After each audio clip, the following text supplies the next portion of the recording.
In one stunning swoop, the Cold War politics of the post-war era changed. America was recognizing and dealing with the communists. Nixon was the great anti-communist, and to come on national television and announce that I've been invited to China and I've accepted with pleasure, it was astonishing. And you could tell by the reaction of the press.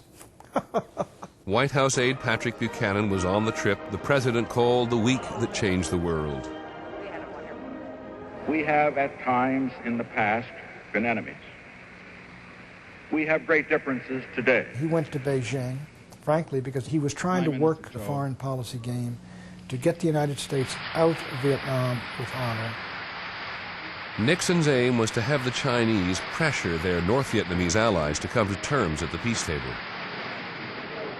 And just 4 months after China, Richard Nixon became the first American president to visit Moscow, where he and Leonid Brezhnev signed the first Strategic Arms Limitation Treaty. The president got something else as well.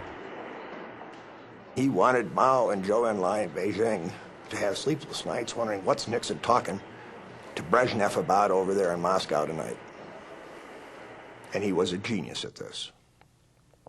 And putting those tensions on, which had the effect of blocking Soviet or Chinese getting together to present a united front against the United States in Vietnam. Nixon had taken a calculated chance, and it had worked. The Soviet Union cared more about getting controls on American offensive missiles and preventing the Americans from broadening and thickening an anti-ballistic missile system than they did about their little allies in North Vietnam, who were getting the living hell bombed out of them. And there was a sense of being betrayed, sold off, at that time by the superpowers. No longer able to depend on their powerful allies, the North Vietnamese appeared ready to make concessions at the peace talks. In